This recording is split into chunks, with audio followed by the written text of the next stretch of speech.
우리 믿음의 확실한 징표 임마누엘, 이 임마누엘이 여러분의 믿음의 표적이 되기를 축복합니다. 하나님과 동행하십니까? 그 두 번째 시간 마태복음 제4장 1절부터 11절 말씀 가운데 예수님께서 마귀에게 시험을 받으셨던 그 사건입니다.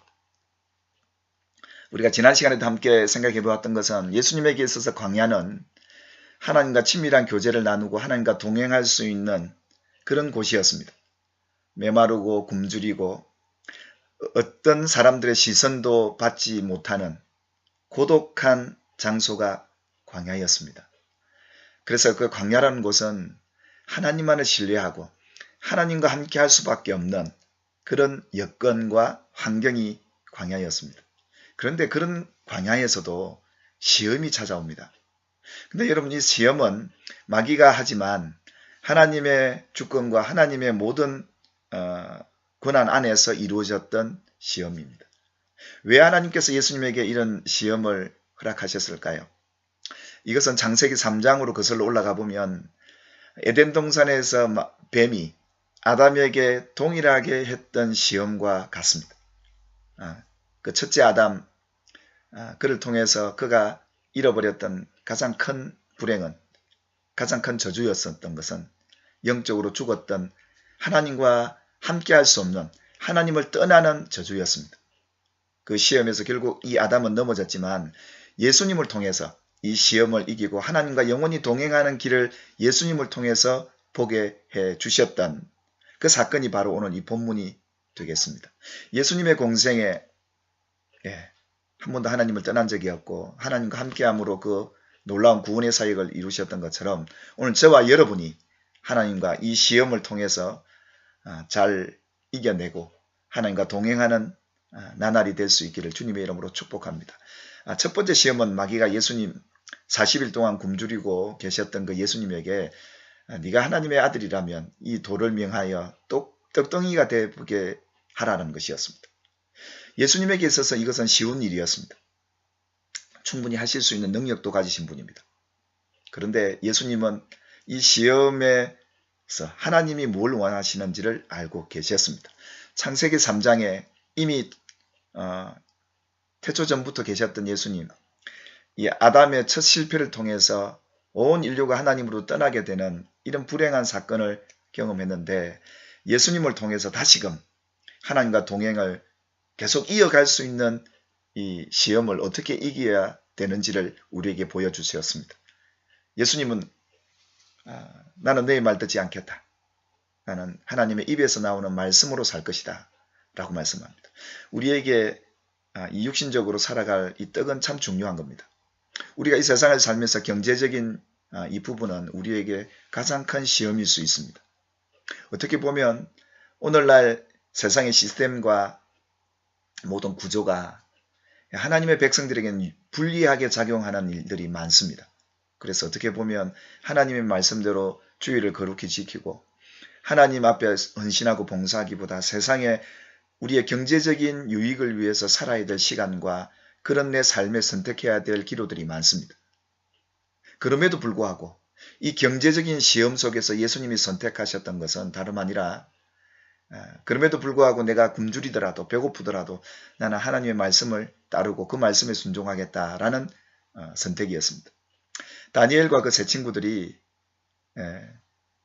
먼 이국 땅에 잡혀 포로로 갔지만 왕의 명을 따라서 왕의 진미를 먹어야 함에도 불구하고 다니엘과 그 세 친구들은 뜻을 정해서 우리가 도리어 물과 채소만 먹더라도 왕의 진미를 먹지 않아도 우리는 하나님께서 건강케 하실 것이라는 믿음을 갖고 왕의 명령을 따랐던 것이 아니라 그들은 우상 앞에 절한 음식을 먹지 않겠다는 자기를 더럽히지 않겠다는 자기의 양심과 그들의 믿음을 더럽히지 않겠다는 결의에 찬 선택을 통해서 결국 하나님께서 그들의 얼굴을 더 빛나게 하시고 다른 이들보다 월등하게 지혜도 얻게 하고 꿈을 해몽하는 그런 능력까지도 갖추게 하시는 그 하나님의 역사를 우리는 구약성경을 통해 보게 되었습니다.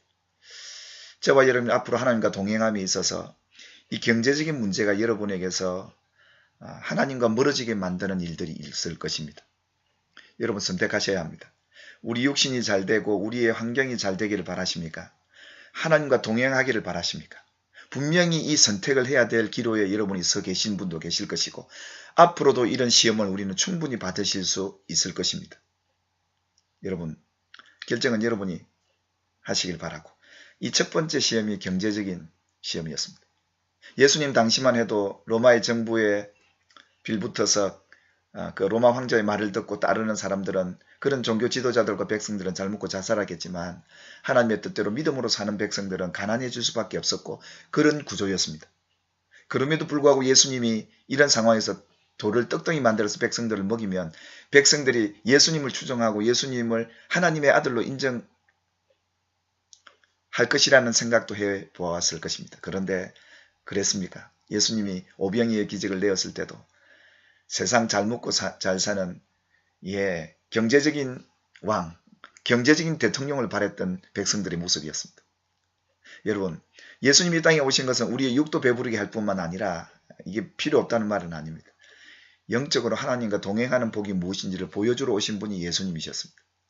그리고 두 번째 시험이, 이 마귀가 예수님에게 성전 꼭대기에 세워놓고 예수님을 뛰어내려 보라고 합니다. 그러면 천사가 받들어서 예수님을 다치지 않게 해주리라 라고 말하게 되죠. 여러분, 오늘 이 마귀가 예수님을 데려간 곳이 어디입니까? 성전입니다. 하나님의 거룩한 공동체, 하나님을 예배하고 섬기는 그런 곳입니다. 그곳에 예수님을 한마디로 말하면 높이는 그런 유혹입니다. 그렇게 예수님이 뛰어내려서 천사들이 받들어서 예수님 다치지 않는 모습을 많은 이들이 보게 될 때, 대단하다. 저분은 하나님과 함께하는 분이다. 라고 그분의 능력을 평가하면서 그 예수님을 높이지 않겠습니까? 어떻게 보면 예수님으로서는 하나님의 아들로 인정받기에는 충분한 모습 아니겠습니까? 근데 마귀의 속셈은 무엇입니까? 예수님을 하나님보다 높이려 하는, 그 마음을 높이려 하는 시험이었습니다. 여러분, 성전 안에 하나님보다 높아져 있는 우상들이 너무 많습니다. 교회 안에 종교적인 활동을 하는 분들은 많이 계시지만 진정 하나님과 동행하는 사람들은 그렇게 많지 않음을 보게 됩니다. 저는 목사로서 하나님 앞에 두려운 마음은 이런 것입니다. 하나님보다 목사가 더 높아지고 하나님보다 교회 중직자들이나 직분자들이 높아지고 그들의 이름이 더 사람들에게 올려가게 된다면 이것이 뭐겠습니까? 이건 하나님과 멀어지게 만드는 일입니다. 그 공동체는 더 이상 공동체의 의미를 잃어버리게 됩니다. 그래서 예수님은 이 땅에 오셔서 왕으로 인정받기보다 도리어 섬기는 종으로서 오셨습니다. 왜 이렇습니까? 하나님과 동행하는 것은 결코 높아지는 것에 있지 않습니다. 낮아지고 겸손함에 하나님과 동행의 길이 있기 때문입니다. 교회 안에, 오늘 우리 안에, 교회 안에 오늘 이런 종교적인 영이 있습니다.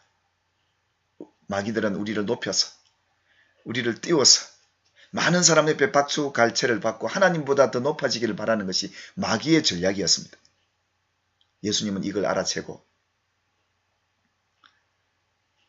주 너의 하나님을 시험하지 말라, 그렇게 선포하십니다. 그렇습니다. 우리가 높아지면 하나님을 시험하는 겁니다. 하나님보다 우리가 높아지는 우상이 되면 바로 그것이 하나님을 시험하는, 이거는 지울 수 없는 큰 죄가 되기 때문에 예수님은 이걸 거절합니다. 여러분, 여러분의 교회 공동체, 신앙의 공동체 안에 어떤 이름이 하나님보다 높임을 받는다면 이것은 우상입니다. 여기는 하나님이 함께할 수 없는 곳입니다. 그래서 마귀는 성전 안에 하나님보다 더 높아진 우상을 만들어 놓으면 자연스럽게 그들의 전략이 이루어지는 것이죠. 오늘날 교회를 보십시오. 교회 안에 하나님이 높임을 받고 도리어 가난하고 고통받고 억압받는 백성들이 와서 정말 하나님의 자녀로서 존중을 받고 섬김을 받는 교회라면 그곳에 하나님이 동행하지 않겠습니까? 사랑하는 여러분, 교회 안에 직분이 뭐길래 직분 투표에 떨어지면 시험 들어서 교회도 안 오는 것은 마귀가 좋아하는 겁니다. 도리어 참 직분은 없어도 더 섬기려 하고 섬기는 종이 되려고 한다면 하나님이 그 종과 영원히 같이 하지 않겠습니까? 예수님은 이 땅에 그렇게 높임 받으려 오신 분이 아니었습니다. 그것도 원치 않으셨습니다. 그래서 자신을 왕으로 삼으려 할 때 예수님은 그들 곁을 떠나십니다. 왜냐하면 영광은 하나님이 받으셔야 되고 높임은 하나님만 받으셔야 되는 것이기에 예수님은 이 시험 앞에 철저히 주 너희 하나님을 시험하지 말라 했던 것이죠. 그리고 마지막 마귀는 예수님에게 천하 만국을 보여주면서 자기 앞에 설하면 이 천하 만국을 다스릴 권세를 주겠다 합니다. 이 세상 임금이니까 가능한 것이겠죠. 그런데 조건이 뭐였습니까? 내게 절하면, 마귀에게 절하면, 그것은 마귀의 하수인, 마귀의 종이 되면 이 세상 모든 걸 다스리는 정치적인 힘과 권력을 주겠다는 겁니다. 여러분, 참 세상 다스리는 지도자 우리가 위해 기도합니다. 다윗과 같은 정말 예수님 닮은 그런 대통령, 그런 지도자들이 세워지기를 기도하면서 기다렸던 시대도 오늘뿐만 아니라 예수님 당시도 그랬습니다.